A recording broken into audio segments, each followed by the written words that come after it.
بسم الله الرحمن الرحيم. الحمد لله رب العالمين، والعاقبة للمتقين ولا عدوان إلا على الظالمين.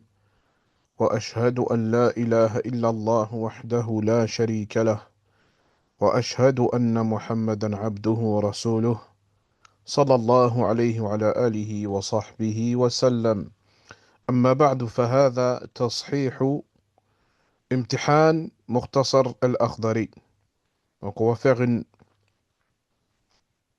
correction rapide de l'évaluation concernant Mukhtasar al-Akhdari. Donc la première question, de quoi traite, de quoi traite le sujet du livre?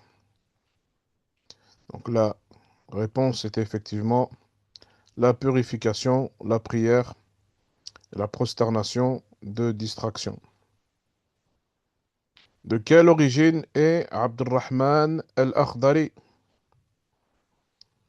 Effectivement, Abdurrahman al-Akhdari est de Biskra en Algérie.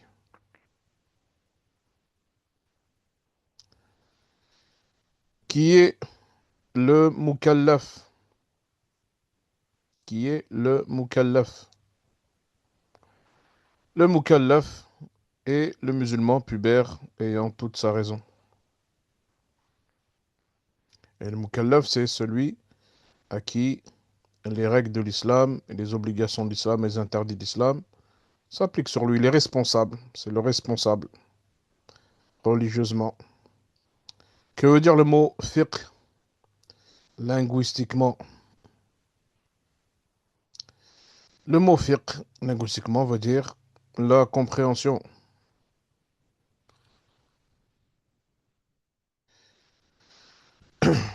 Le fiqh est divisé en Le fiqh est divisé en quatre parties. Ce qu'on appelle fiqh al-aqaïd, donc la jurisprudence concernant euh, les croyances. Fiqh al-ibadat, la jurisprudence concernant les actes d'adoration. Fiqh al-mu'amalat, la jurisprudence concernant les interactions. Ou fiqh al-akhlaq, et la jurisprudence concernant les comportements ou les bonnes manières. Donc quatre parties. Quelle est la première chose que doit rectifier le musulman? Évidemment, c'est sa foi.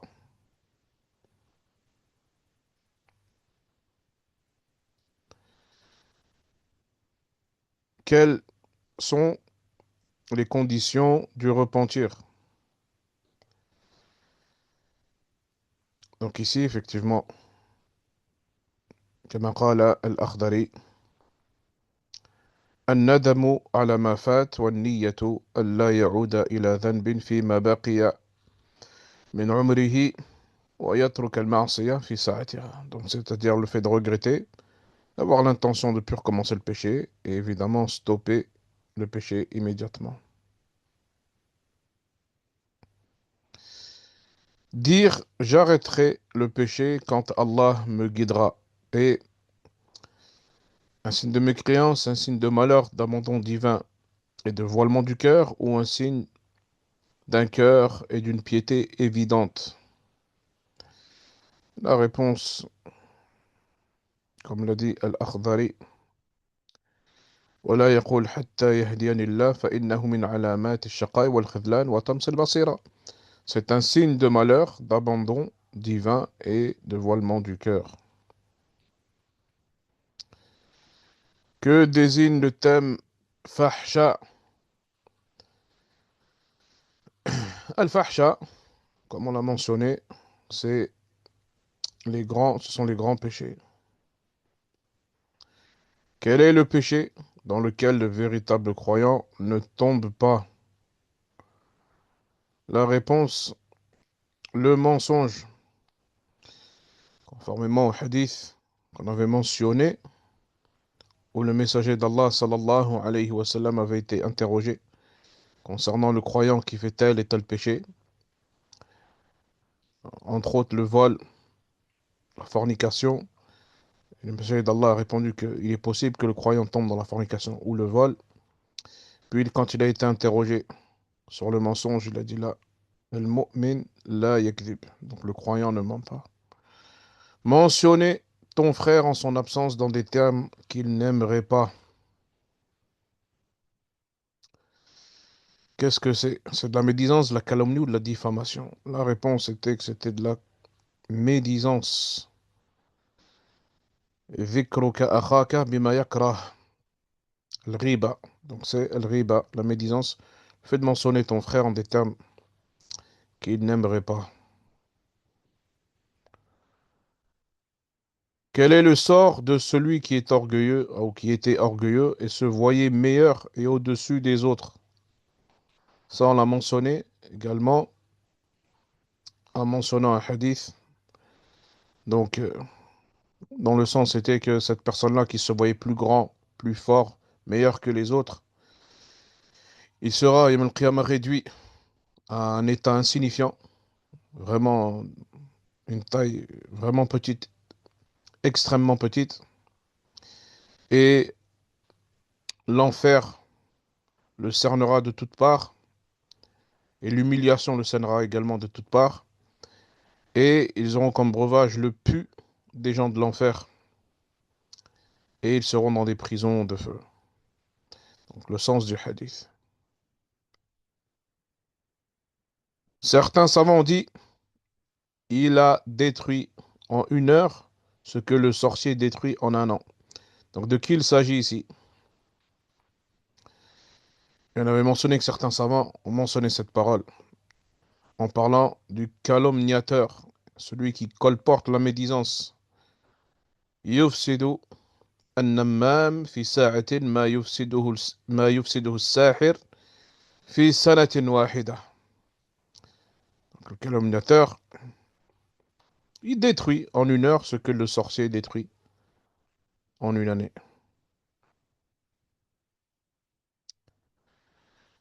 L'émerveillement de soi est un grand péché. Al-ujbu bin-nafs. Effectivement, c'est un grand péché. On a mentionné que ça rentrait dans l'orgueil et la vanité.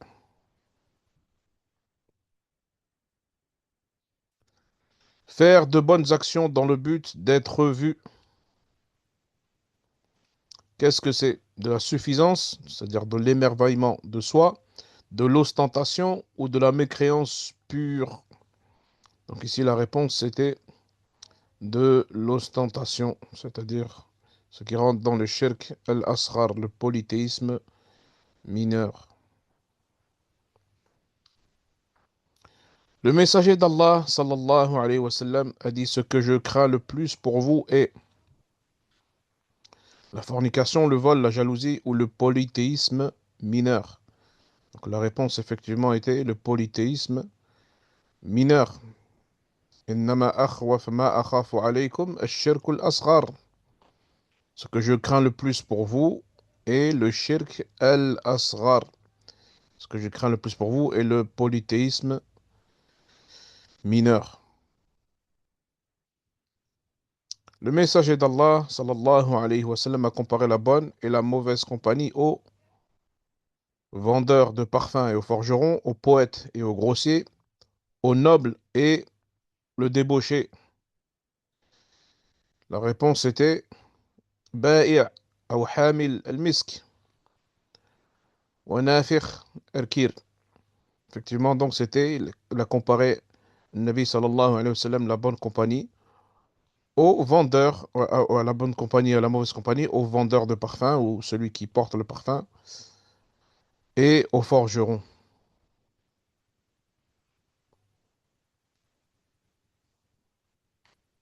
Qu'est-ce que Al-Mujahara? Se vanter de ses bienfaits, afficher et dévoiler ses péchés, dévoiler le secret ou les secrets des gens. Donc la réponse ici était afficher et dévoiler ses péchés, c'est-à-dire ses propres péchés. Et on avait mentionné ça, un hadith كل أمة معافى إلا المجاهرين. Donc toute ma communauté sera pardonnée, sauf al-mujahirun, sauf ceux qui affichent ouvertement leurs péchés. La suite du hadith mentionne, c'est-à-dire une personne qui a commis telle ou telle chose, par exemple le soir ou la nuit, et au matin, alors que Allah l'avait voilé, ne l'avait pas dévoilé devant les gens, et bien lui au matin il se lève et puis il raconte ce qu'il a fait. Est-ce qu'on prend la sens de celui qui l'a prise des livres? Oui, peu importe ce qui compte, c'est la finalité ou non. La science est une filiation transmise d'un maître à son élève. Effectivement, c'était la bonne réponse. On a mentionné plusieurs paroles des savants qui disaient que la science, elle n'est pas prise des livres, mais elle est prise de la bouche des savants et des professeurs. Et plusieurs disaient, ne prends pas le Coran de celui qui a pris directement du Coran, c'est-à-dire la mémorisation et la récitation du Coran, ne l'apprends pas de celui qui l'a apprise toute seule, ni le hadith de celui qui l'a appris tout seul, mais prends-la de ceux qui l'ont appris de professeur à professeur, afin qu'il y ait une filiation. Quel imam avait une fille qui mémorisait les hadiths et qui frappait à la porte quand elle entendait des erreurs de la part des élèves? Ibn al-Qayyim al-Shafi'i, Malik ou Ahmed?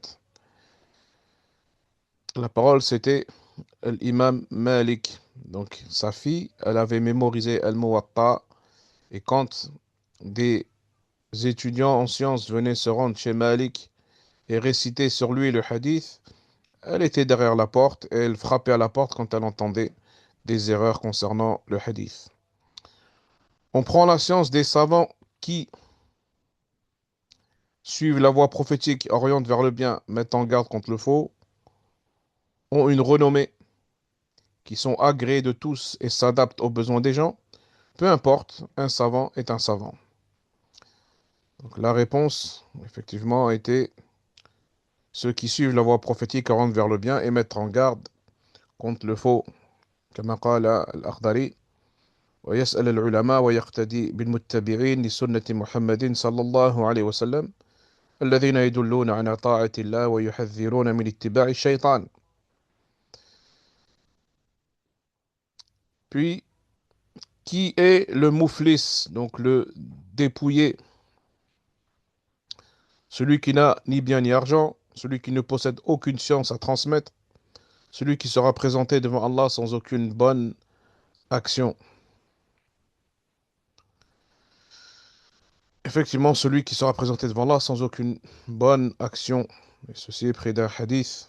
Donc en résumé, المفلس من يأتي يوم القيامة بصلاة وصيام وشتم هذا وقذف هذا فيعطى من حسناته الحديث أو إلى آخر الحديث. Donc c'est celui qui va se présenter يوم القيامة avec sa prière ou avec ses prières et son jeûne, mais il a insulté un tel, il a accusé un tel, il a frappé un tel, et du coup ses hasanats vont être donnés aux personnes envers qui il a été injuste, c'est-à-dire aux personnes qu'il a insultées et frappées. Donc il se retrouvera sans rien. Qu'est-ce que la purification linguistiquement? L'excellence, la haute moralité, la propreté, l'absence de souillure. Naam, la propreté, l'absence de souillure. Hey, an-nadhafa.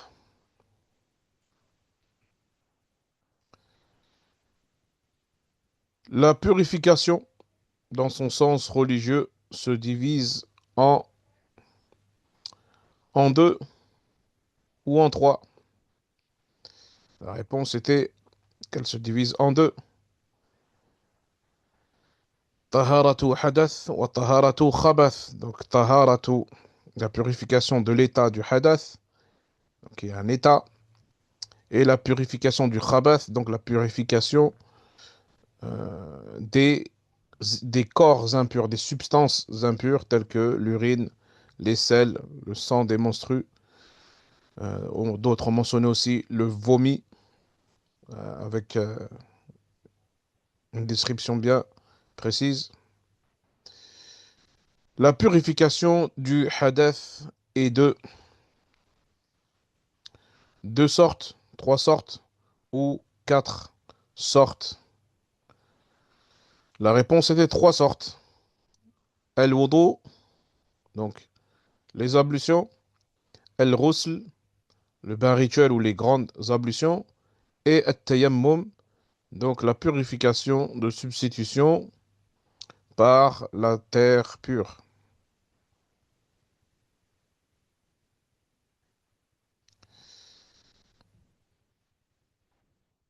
Puis, la question, qu'est-ce que le khabath? Qu'est-ce que le khabath?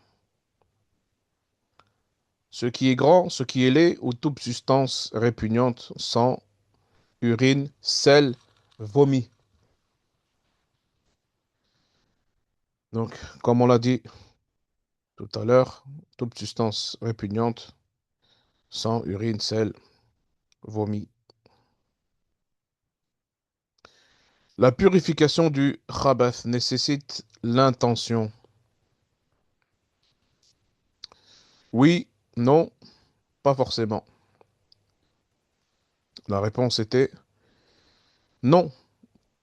On a mentionné parce que la purification du khabath, donc le fait de se laver des substances répugnantes comme les sels, l'urine ou le sang des menstrues, est une chose normalement qui est innée chez la personne douée de raison.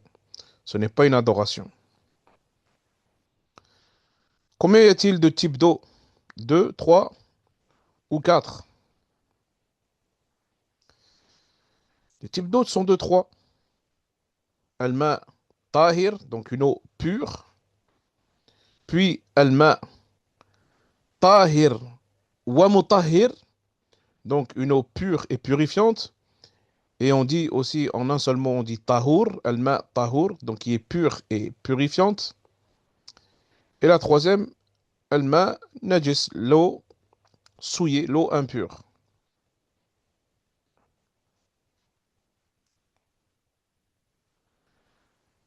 L'eau qui enlève l'état d'impureté rituelle et les souillures est tahir, tahour, najis. La réponse était tahour, donc c'est l'eau qui est pure et purifiante. On dit tahir ou mutahhir, donc elle est pure et purifiante, ou comme on l'a dit juste au-dessus, en un mot, on dit ma tahour. Et on dit aussi ma mutlaq.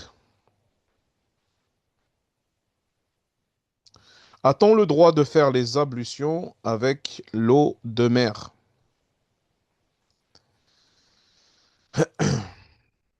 Alors, oui, si je ne trouve rien d'autre. Non, car elle est salée. Oui, car elle est naturellement salée. La réponse était la troisième. Oui, car elle est naturellement salée. Conformément au hadith, le Nabi sallallahu alayhi wa sallam a été interrogé par des compagnons qui montaient en mer.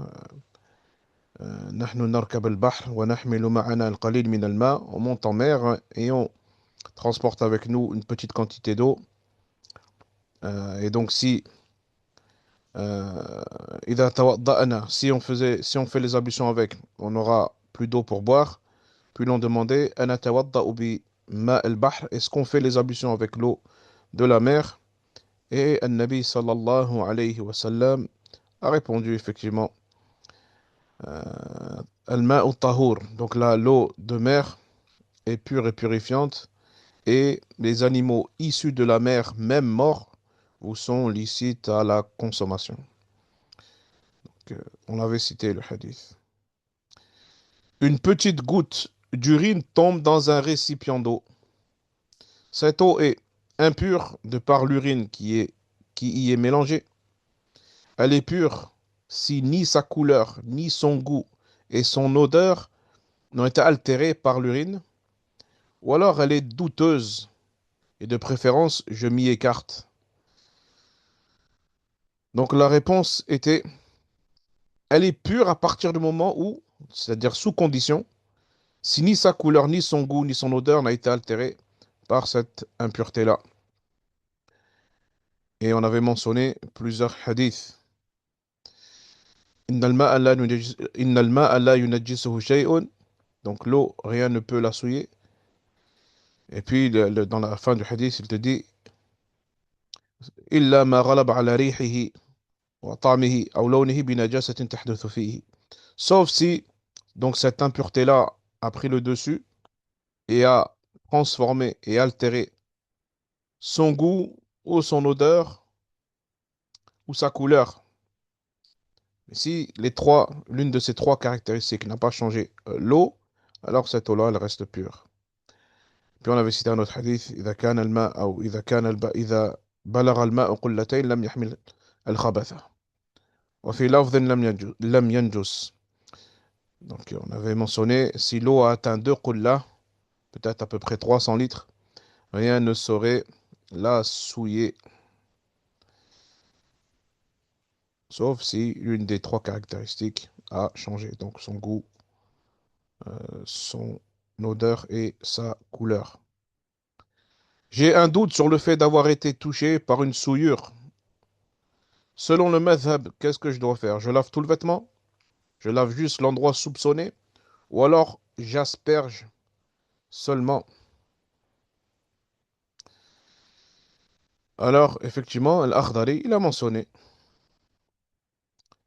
J'asperge seulement. ومن شك في إصابة النجسة نضح. Donc celui qui a un doute par le fait d'avoir été touché par une souillure, vu qu'il a un doute, il n'a pas vraiment été touché par la souillure, il asperge. J'ai été touché par une substance dont j'ignore le caractère pur ou impur. Là, j'ai vraiment été touché, mais je ne sais pas est-ce que c'est pur ou pas. Je ne sais pas si cette substance-là est pure ou pas. D'accord? L'autre exemple, la question de dessus, c'est je ne sais pas si j'ai été touché. Là, cette question-là, j'ai été touché, sûr et certain, mais ce qui m'a touché, je ne suis pas sûr. Est-ce que c'est pur ou pas? Qu'est-ce que je fais? Je lave tout pour être sûr, j'asperge, je ne fais rien. Les choses sont pures, sauf si j'ai la preuve du contraire. Alors, effectivement, la réponse était je ne fais rien car les choses sont pures, sauf si j'ai la preuve et la certitude du contraire.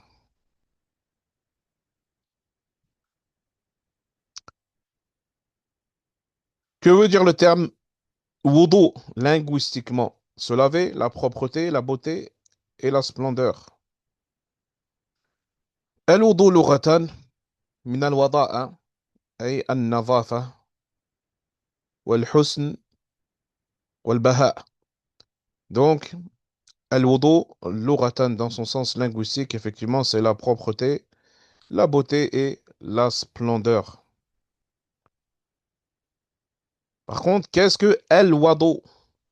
Les ablutions, les grandes ablutions, l'eau avec laquelle on fait les ablutions.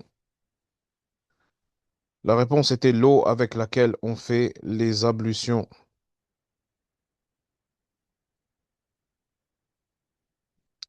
Dans notre madhab, donc quand on dit dans notre madhab, c'est-à-dire dans le madhab que nous avons étudié, ça ne veut pas forcément dire que nous sommes maliki, mais dans notre madhab que nous avons étudié, les obligations des ablutions sont de 3, 4, 5, 6 ou bien 7. Elles sont de 7, كما قال الأخضري. فرائض الوضوء سبعة. Donc, les obligations des ablutions sont au nombre de 7. An-niyya, l'intention. Ghaslul wajh, le fait de laver le visage. Ghaslul yadayn ila al-marafiq, donc le fait de laver les mains jusqu'au coude, y compris. Mashu ar-ra's, essuyer la tête. Ghaslu ar-rijlayn ila al-ka'bayn, donc le fait de laver ses pieds jusqu'aux chevilles, y compris. Ad-dalk, donc le fait de frotter les membres, et al-fawru, qui est la continuité, c'est-à-dire ne pas interrompre, ne pas faire les ablutions en ayant des interruptions entre les membres qui sont lavés. Se laver la tête lors des ablutions est obligatoire, recommandé, pas légiféré, méritoire. Donc il fallait ici bien comprendre la question. Se laver la tête lors des ablutions. Effectivement, ce n'est pas légiféré. La tête, on ne la lave pas, mais on l'essuie. C'est-à-dire on passe les mains mouillées sur la tête. Et c'est pas laver.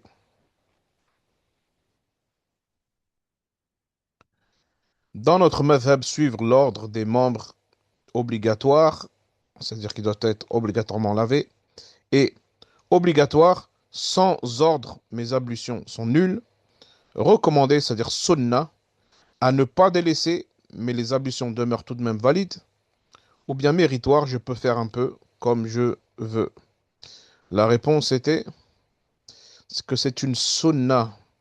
Et quand on dit sunna, on a expliqué ce qu'était la sunna, comment l'ont défini les fuqaha maliki, en expliquant que c'est des actes que le Nabi sallallahu alayhi wa sallam faisait, qu'il a enjoint ses compagnons à faire, qu'il a pratiqué devant les gens et qu'il ne délaissait pas délibérément, mais qui était un degré en dessous de ce qui était obligatoire.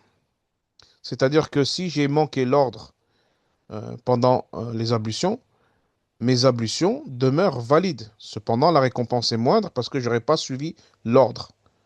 Mais mes ablutions demeurent tout de même valides. Se laver les mains jusqu'au poignet en début de chaque ablution est obligatoire. Hein, en début de chaque ablution est obligatoire. La réponse est non. Effectivement, c'est une sunna de se laver les mains en début d'ablution, selon Al-Akhdari, et d'autres ont mentionné, en se basant sur un hadith, que c'est une obligation lors des premières ablutions, c'est-à-dire après avoir passé la nuit, comme l'a mentionné An-Nabi sallallahu alayhi wa sallam, la personne ne sait pas où ses mains ont passé la nuit. J'ai oublié de laver mon bras gauche et je m'en rappelle assez vite, c'est-à-dire une minute ou deux après avoir fini. J'ai oublié de laver mon bras gauche pendant les ablutions et je m'en rappelle assez vite. Je recommence tout depuis le début, donc je refais toutes mes ablutions. Je reprends seulement à partir du membre oublié. Donc la réponse était je reprends seulement à partir du membre oublié, c'est-à-dire et puis je poursuis la suite. فإن تذكر بالقرب فعله وما بعده, comme l'a dit Al-Akhdari. Donc je reprends le membre que j'ai oublié et je poursuis.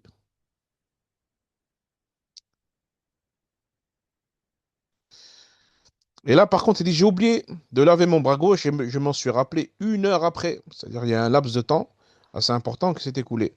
Je dois tout recommencer. Et si j'ai prié, je dois refaire ma prière. Et c'est l'avis prépondérant.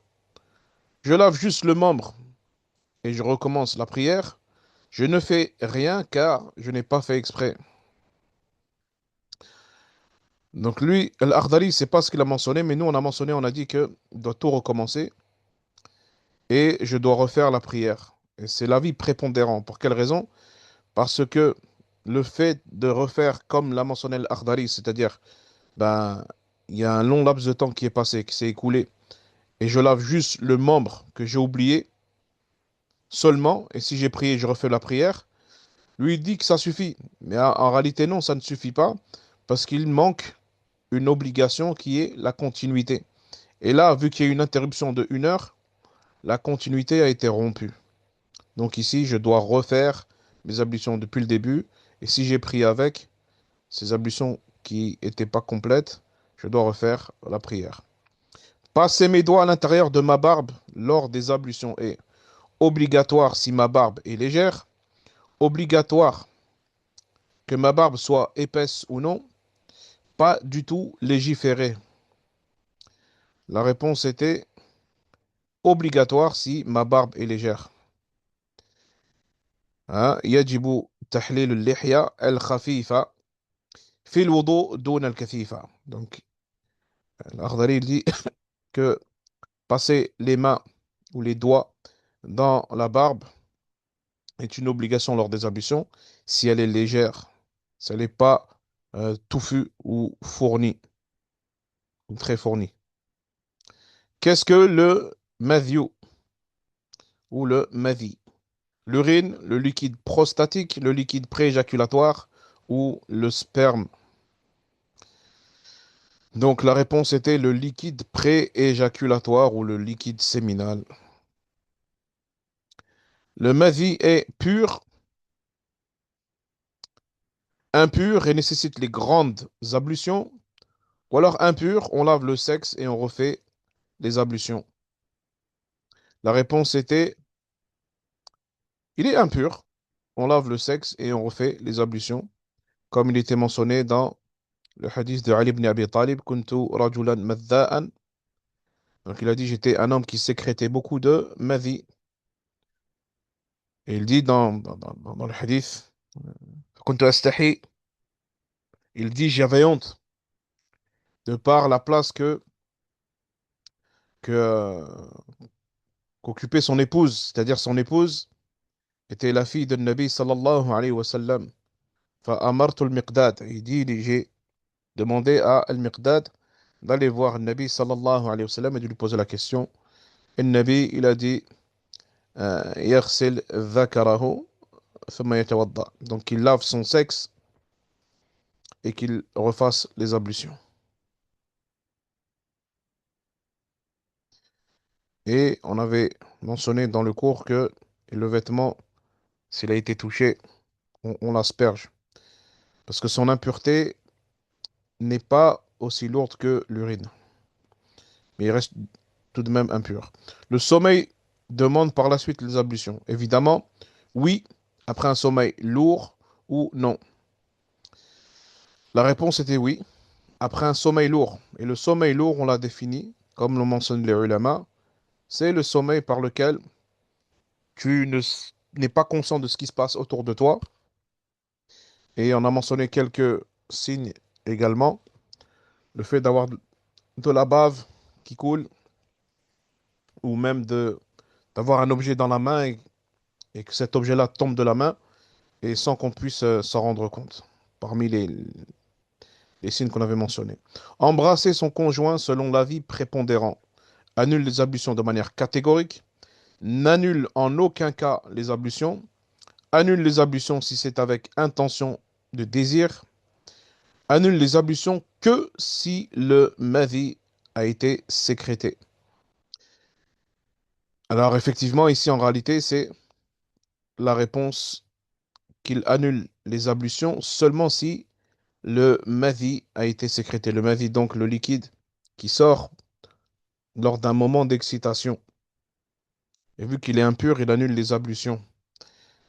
Quant au fait le simple fait d'embrasser son conjoint, ça n'annule pas les ablutions, comme on l'a mentionné euh, pendant les cours. Il arrivait que le Nabi sallallahu alayhi wa sallam embrasse ses épouses, puis partait prier sans renouveler ses ablutions. Donc ce qui annule, c'est pas le fait d'embrasser, mais c'est la sécrétion du madhi. Introduire un traitement type suppositoire ou crème dans l'anus annule-t-il les ablutions? La réponse est, la réponse est non. On a mentionné que les fuqaha disent que ce qui annule les ablutions, c'est ce qui sort des deux orifices de manière naturelle, sans état de maladie. Sans état de maladie. Quelque chose qui sort naturellement, qui sort et pas qui rentre.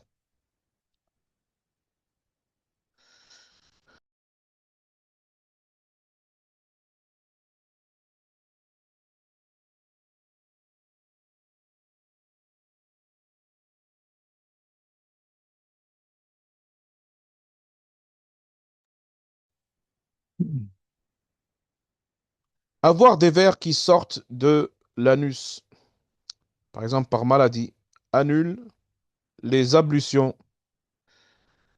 La réponse est, comme ce qu'on vient de mentionner, la réponse est non, parce que avoir des vers qui sortent de l'anus n'est pas commun. Et en fait, la définition de ce qu'annule les ablutions, c'est ce qui sort des deux orifices de manière naturelle. Ce qui sort, et non pas ce qui rentre, et de manière naturelle, pas de manière exceptionnelle, ou pas par cause de maladie.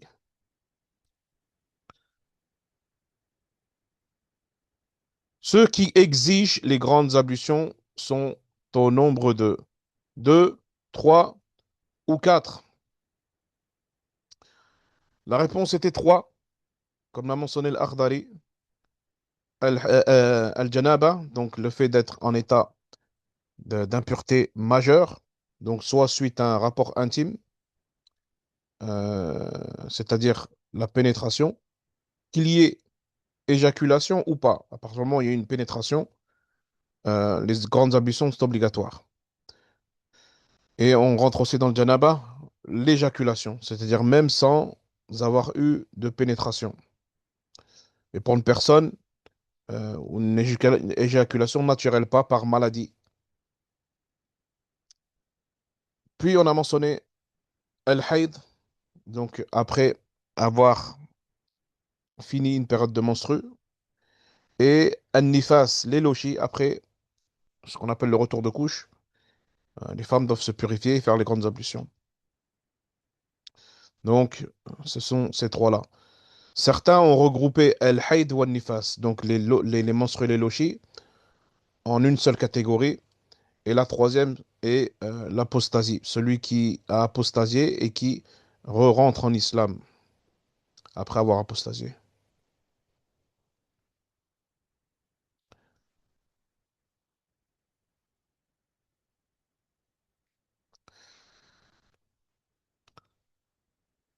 Ceux qui exigent les grandes ablutions, oui, ça on l'a lu, j'ai le droit de toucher un exemplaire du Coran sans ablution, c'est-à-dire un exemplaire complet. J'ai le droit de le toucher sans les ablutions. Oui, évidemment, non, dans aucun cas. Oui, si c'est seulement une partie du Coran pour l'étude et sa mémorisation. Donc effectivement, c'est ce qu'a mentionné Al-Akhdari. إلا الجزء منها أي نسخة القرآن المتعلم فيه. Donc il dit si ce n'est une partie du Coran pour laquelle on l'utilise pour son étude ou sa mémorisation. Le tawaf est une prière. Oui, sauf que la parole est licite ou non. La réponse est oui, le tawaf est une prière. Conformément au hadith du Nabi sallallahu alayhi wa sallam, il a dit At-tawafu salatun. Donc il a dit la prière, le tawaf, donc le fait de tourner autour de la Kaaba, est une prière, sauf que euh, on a le droit de parler. Puis il dit celui qui parle alors qu'ils disent du bien, qu'ils ne disent que du bien pendant le tawaf. Dans notre madhab, les obligations des grandes ablutions sont au nombre de, sont au nombre de quatre. An-niyya, donc l'intention, al-fawru, la continuité, ad-dalku, le fait de frotter, et al-umum, le fait de mouiller l'entièreté du corps.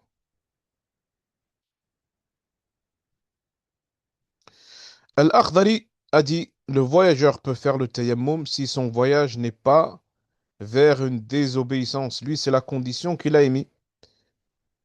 Il a émis comme condition que le voyageur il peut faire le tayammum à partir du moment où son voyage n'est pas pour une désobéissance. Lui, c'est ce qu'il a dit. Donc cela est vrai, ceci est faux et n'a pas de preuve.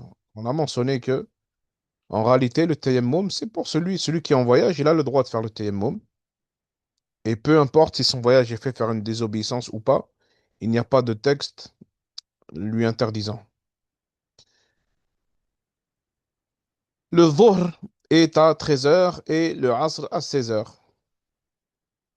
Selon l'Akhdari, ai-je le droit de les faire avec un seul tayammum, c'est-à-dire je fais le dhuhr à 13 heures, puis 2 heures après vient l'asr et je fais le asr sans renouveler mon tayammum. Par exemple, si j'ai pas trouvé d'eau, ou que je suis malade, ou que je suis en voyage. Selon l'Akhdari, lui, il dit que non. Il dit la tusalla faridatan bi tayammumin wahidin. Et que tu ne pries pas deux prières d'obligation avec un seul tayammum. Lui, il se base, lui et d'autres, se basent sur le fait que le tayammum est une purification de substitution, une purification faible, qu'il faut renouveler à chaque fois, et qui n'enlève pas l'état du hadath. Donc lui, c'est son avis. Donc il n'enlève pas l'état du hadath. Donc pour lui, les ablutions ne sont pas des... Pardon. Pour lui, le tayammum n'est pas, ne sont pas des ablutions. Le tayammum n'est pas des ablutions. On avait mentionné, nous, un hadith, le Nabi sallallahu alayhi wa sallam, il a dit euh, As-Sa'id at-Tahir wudu'un. On avait mentionné un hadith où le Nabi sallallahu alayhi wa sallam, il dit, au contraire, que la terre pure est ablution pour le croyant. Le croyant ou le musulman, j'ai un doute sur le terme utilisé. Mais en tout cas, la terre pure est ablution. Selon Al-Akhdari, le résident en bonne santé peut faire une prière surérogatoire avec un seul tayammum, c'est-à-dire dès le début. Il fait le tayammum que pour faire une prière surérogatoire. Oui, oui, si cela est directement après une prière obligatoire, ou non, il ne peut dans aucun cas. Alors, oui, il peut, si cela est directement après une prière obligatoire. Lui, il estime qu'on ne fait pas le tayammum pour juste une prière surrogatoire toute seule, mais on peut, si on en a eu l'intention, il dit إِنَّ وَذَلِكَ وَاتَّصَلَتْ بِالصَّلَاةِ أي الفريضة. Donc si on en a eu l'intention et si cette prière surrogatoire vient directement après avoir fait la prière obligatoire.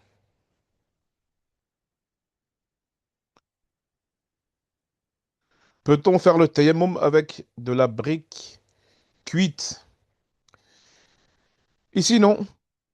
En fait, ils estiment que on fait le tayammum avec de la terre ou de la brique crue, c'est-à-dire toute substance qui est issue de la terre, mais qui n'a pas été industrialisée, qui n'a pas été touchée par la main humaine, qui n'a pas été travaillée.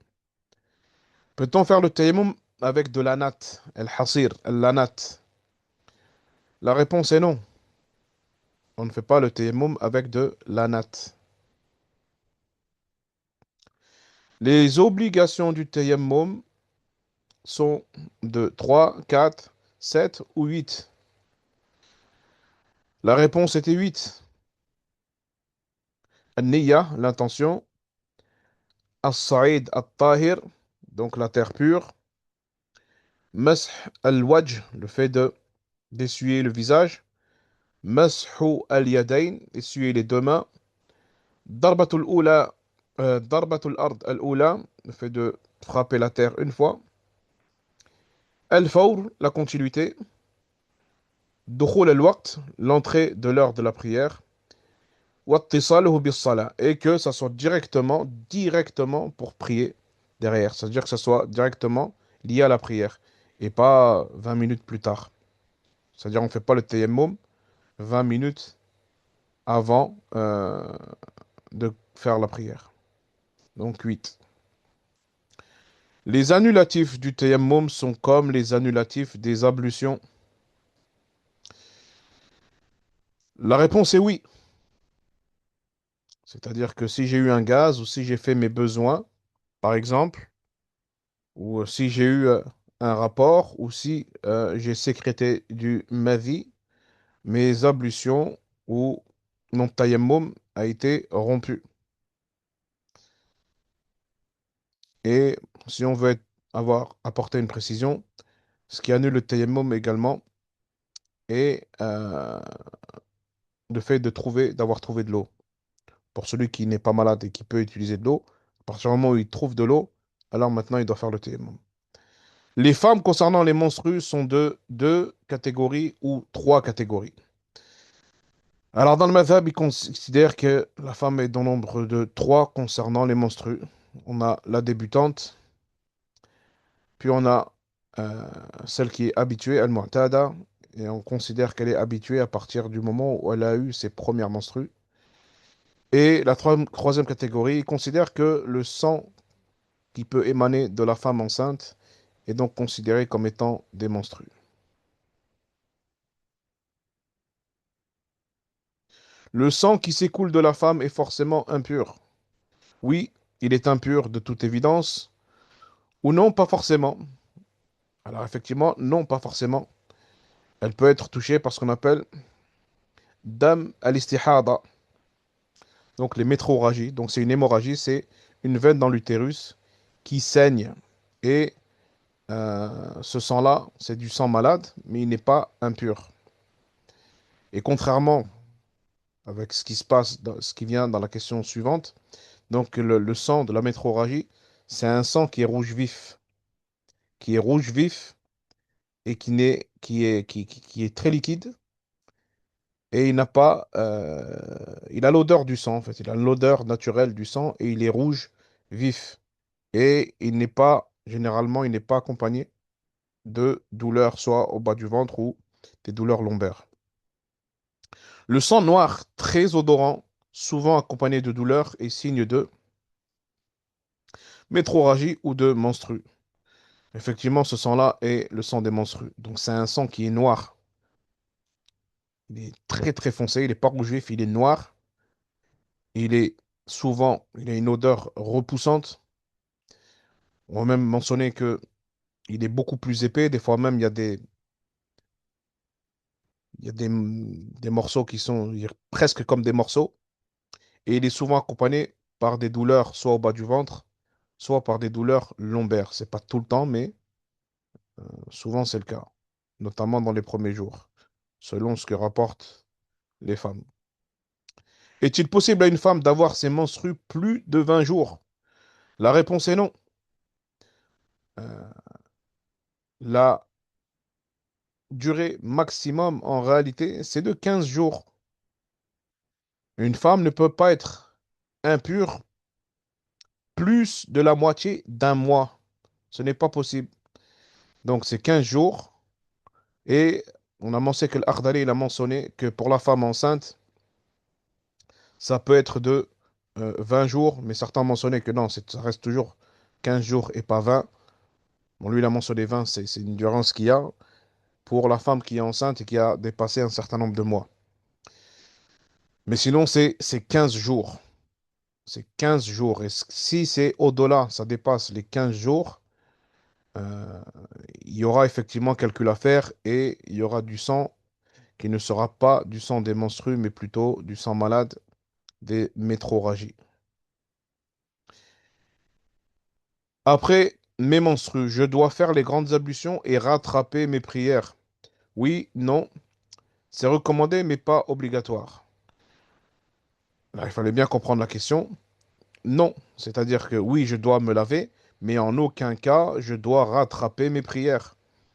Et c'est tiré d'un hadith ou d'une femme qui est venue interroger Aïcha radiyallahu anha en lui demandant comment ça se fait que on nous a demandé et on nous a ordonné de rattraper le jeûne après s'être purifié des menstrues, mais qu'on ne nous a pas demandé de rattraper le jeûne. Et elle lui dit ce que tu es Harouriya.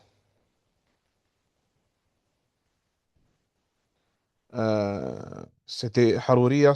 Harour, c'était un endroit où s'étaient rassemblés et habitaient beaucoup de Khawarij. Euh, et les Khawarij avaient pour habitude de, les femmes qui avaient leurs menstrues, se purifier et rattraper les prières manquées, alors que euh, ce n'est pas la voie prophétique. La femme en état de menstru peut-elle toucher le mushaf? La femme en état de menstru peut-elle toucher le mushaf? Non, elle ne touche pas le mushaf. Elle peut réciter ce qu'elle a mémorisé, mais elle ne touche pas le mushaf.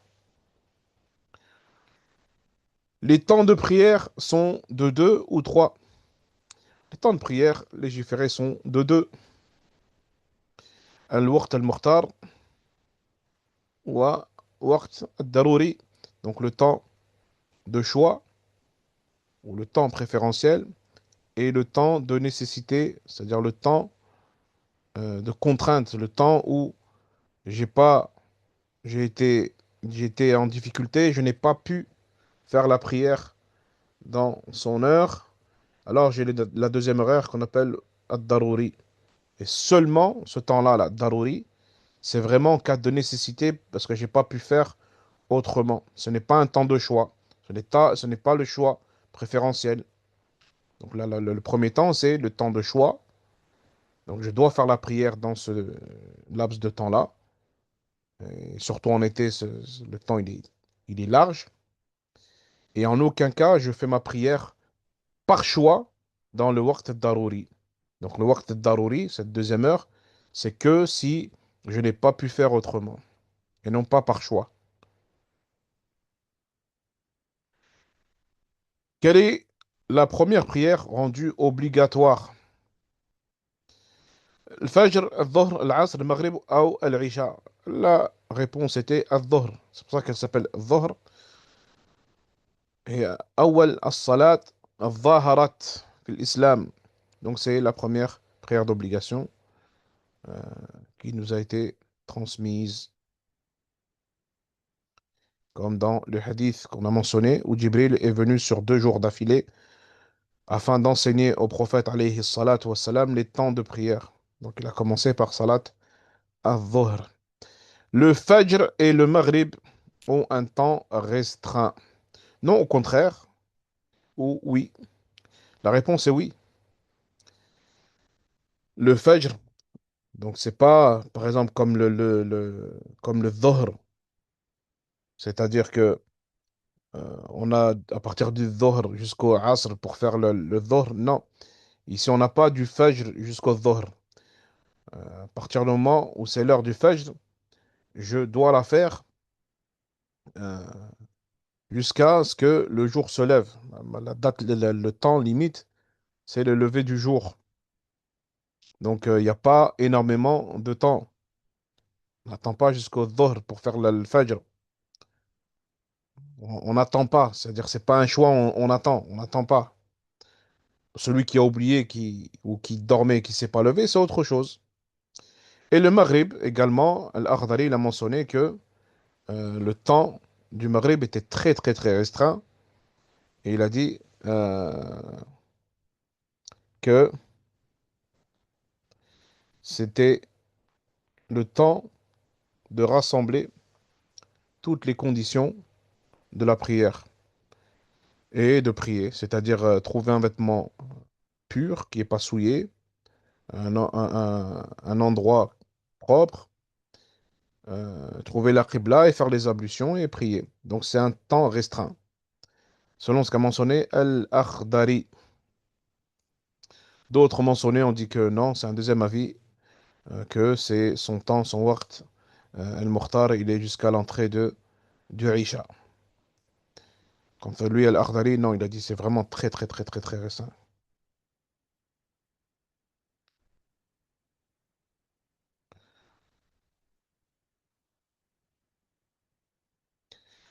Puis, sortir la prière hors de son temps sans excuse valable est détestable ou c'est un grand péché? C'est un grand péché.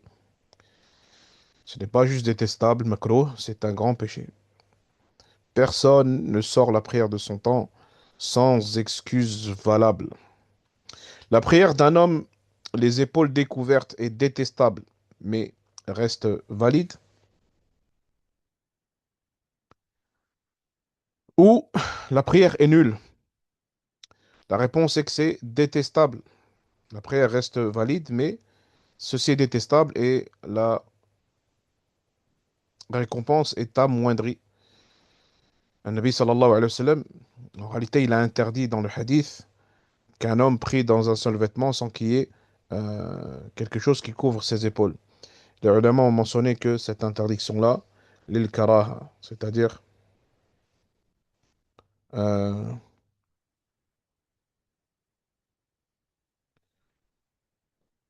que c'est détestable et que ça ne rend pas la prière nulle.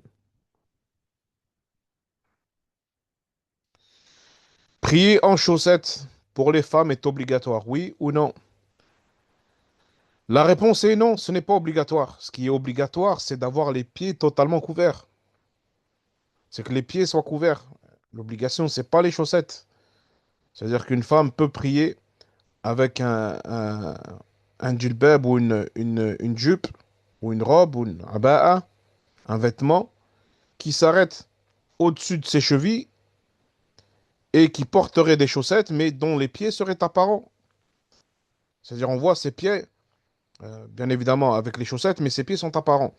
Les chaussettes, c'est pas les chaussettes qui est obligatoire, mais ce qui est obligatoire, c'est que les pieds soient couverts, qu'on ne voit pas les pieds. C'est-à-dire qu'elle a un vêtement qui couvre ses pieds, et non pas l'obligation de porter des chaussettes. Quelle est la clé de la prière? Quelle est la clé de la prière? L'intention, la takbirat al-ihram ou la purification? La réponse était la purification, comme il est venu dans le hadith. Miftah as-salah at-tuhur. Donc la clé de la prière est la purification. Wa tahrimuha takbirat al-ihram. Et ce qui la rend sacrée, c'est-à-dire que tout acte va devenir interdit, c'est le takbirat al-ihram, le fait de dire Allahu Akbar. Donc à partir du moment où je dis Allahu Akbar, je n'ai pas le droit de manger, ni de boire, ni de rigoler, ni de parler, ni de marcher, ni de dormir. Wa tahliluha at-taslim. Et ce qui rend toute chose licite, eh ben c'est la fin, c'est le taslim, le fait de faire les salutations finales. À partir du moment où j'ai fait la salutation finale, ou les salutations finales, ma prière est donc bouclée et complète et achevée. À partir de ce moment-là, je peux reprendre la vie normalement, boire, manger, rigoler, dormir, et ainsi de suite. Nous avons lors de nos assises mentionné le nombre des obligations de la prière qui est 2. Alors on avait mentionné que ce n'était pas obligatoire de mentionner ou de se rappeler du nombre parce que les savants ont des manières différentes de les compter. Mais nous, on a compté, on a dit 14 parce qu'on a différencié chaque posture, on les a différenciés, d'autres les ont liés. Donc on avait dit que c'était au nombre de 14. An-niyya, donc l'intention. Takbiratul ihram, le fait de dire Allahu Akbar. Wal qiyamu laha, le fait d'être debout lorsqu'on dit Allahu Akbar. Al-Fatiha, donc lire surat al-Fatiha. Al-qiyamu laha, le fait d'être debout lors de la lecture de al-Fatiha. Al-ruku', l'inclinaison. Al-raf'u minhu, donc le fait de se redresser de l'inclinaison. As-sujud, la prosternation. Al-raf'u minhu, se relever de la prosternation. Al-i'tidal, le fait que chaque membre prenne sa place initiale. At-tuma'nina, le fait de faire chaque posture en étant apaisé.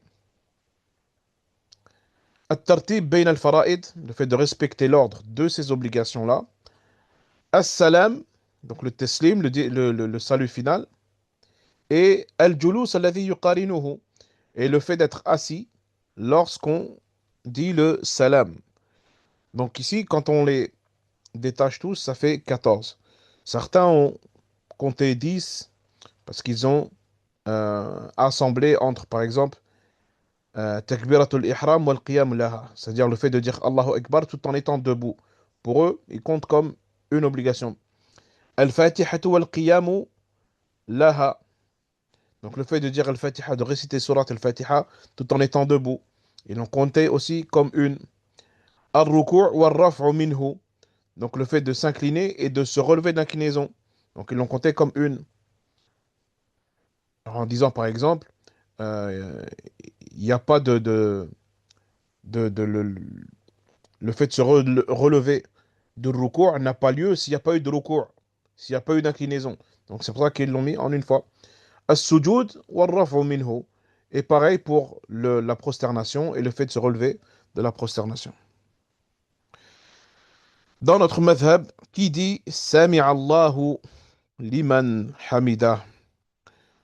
Donc on a mentionné que celui qui dit Sami'a Allahu liman hamida, c'est seulement l'imam ou celui qui prie seul. On a mentionné que c'était issu d'un hadith. Donc ici, il se base sur un hadith euh, qu'on a mentionné. إذا كبر الإمام فكبروا ولا تكبروا حتى يكبر. Donc lorsque l'imam dit Allahu Akbar, dites Allahu Akbar et ne dites pas Allahu Akbar si ce n'est après que l'imam l'ait dit. إذا ركع فاركعوا ولا تركعوا حتى يركع. Donc lorsqu'il s'incline, inclinez-vous et ne vous inclinez pas jusqu'à ce qu'il se soit incliné ou avant qu'il se soit incliné. وإذا قال الإمام سمع الله لمن حمده قولوا ربنا ولك الحمد. Et lorsque l'imam dit سمع الله لمن حمده, dites ربنا ولك الحمد. Donc il se base sur ça, sur ce hadith-là pour dire que سمع الله لمن حمده, c'est l'imam ou celui qui prie seul qui le dit. Sauf d'autres savants, certains savants ont mentionné, et comme on l'avait expliqué dans nos cours, que on a des hadiths qui mentionnent que même celui qui prie derrière l'imam le dit. Du coup, les savants disent que on a ça entre les deux. De temps en temps, celui qui prie derrière l'imam, il le dit, de temps en temps, il ne le dit pas. Le messager d'Allah, sallallahu alayhi wa sallam, nous a ordonné de nous prosterner sur 5 ou 7 membres. Donc, c'est sur 7 membres. Et non pas. Donc, c'est une obligation, hein. Et non pas comme Al-Akhdari a mentionné, en mentionnant que le nez était, ne rentrait pas dans les obligations. Donc, le nez va avec le front, comme il est venu dans le hadith où le Nabi sallallahu alayhi wa sallam il a ordonné de se prosterner sur 7 membres. Et le premier, en fait, il a dit le front. Et quand il a dit le front, il a montré avec sa main le front avec le nez. Donc, ça fait un membre. Le fidèle doit-il lire Al-Fatiha? Alors ici, non, dans tous les cas, la récitation de l'imam suffit, ou oui, lorsque l'imam récite à voix basse. La réponse est oui, lorsque l'imam récite à voix basse. Et on avait mentionné un hadith où le Nabi sallallahu alayhi wa sallam, il dit, celui qui a un imam, alors la récitation de l'imam lui suffit. Puis, on a mentionné euh, un autre hadith euh, qui montre que, euh, en fait, la récitation du fidèle doit être faite, donc le fidèle doit réciter derrière l'imam lorsque ce sont des prières à voix basse. Si c'est à voix haute, alors la récitation de l'imam lui suffit, c'est-à-dire suffit au fidèle. J'ai le droit d'interrompre ma prière en faisant le teslim, en étant debout. Oui, car on clôture la prière avec le teslim, ou non, car la condition du teslim est l'assise. Et ça, on avait mentionné que c'était parmi des erreurs que font certains, c'est que quand ils rentrent dans la mosquée et qu'ils veulent faire tahiyyat al-masjid, donc la prière de salutation de la mosquée, et que l'iqama euh, est en train d'être prononcée, et ben il y a des gens, ils veulent pas interrompre leur prière directement, alors ils font le teslim alors qu'ils sont debout. On a dit que ça c'était une erreur car le teslim valable est celui qui est fait en position assise. Fermer les yeux pendant la prière est recommandé, détestable ou invalide la prière. Effectivement, fermer les yeux pendant la prière est détestable. Donc, c'est pas recommandé du tout, mais ça n'annule pas la prière. C'est détestable, comme l'a mentionné l'Akhdari, et on a mentionné la parole de Cheikh Abdurrahman ibn Auf Kouni, hafidhahullah ta'ala wa shafahu, que certains parmi les fuqaha disent que effectivement c'est détestable s'il n'y a aucune raison de le faire, et que certains ont dit qu'il n'y avait pas de mal si c'est ce qui pourrait amener à, à être concentré et amener au recueillement sérieux pendant la prière. Selon les Malikis, qu'est-ce qui est considéré comme un petit nombre de prières manquées? 3, 4 ou 5? Donc, certains parmi le Malikiya, et c'est pas tous, mentionnent que le petit nombre de prières manquées est au nombre de 4. Celui qui a délaissé la prière pendant longtemps, pendant une année, 2 années, 3 années, doit obligatoirement les rattraper. Ceci n'est pas grave. Ou alors il y a deux avis. Donc le premier, il est obligatoire. Il doit obligatoirement les rattraper. Et le deuxième avis, il doit se repentir sincèrement sans rattraper. Donc la bonne réponse était celle qu'on avait mentionnée. Donc il y a deux avis. Lui, Al-Akhdari, il te dit que tu dois les rattraper. C'est des prières que tu dois les rattraper. Et tu ne seras pas considéré comme étant négligent dans ton rattrapage si tu pries 25 prières par jour, par exemple. Tu n'as pas prié pendant un an, bah, tu vas rattraper de cette manière-là en priant en une journée l'équivalent de 5 jours de salat, en faisant 25 prières par jour.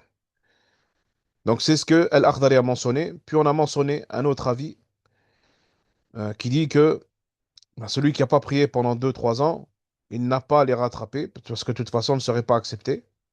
Mais il doit se repentir sincèrement parce que ce qu'il a fait, c'est un énorme péché. C'est un grand péché qu'il a délaissé la prière. C'est un grand péché. Donc il doit se repentir et reprendre la prière de suite. Et euh, ils disent qu'il doit multiplier les prières surérogatoires car c'est elles qui vont, bi'idhnillah, essayer de combler les manquements qu'il a eu concernant ces prières obligatoires. هذا والله أعلم وصلى الله وسلم على نبينا محمد وعلى آله وصحبه أجمعين.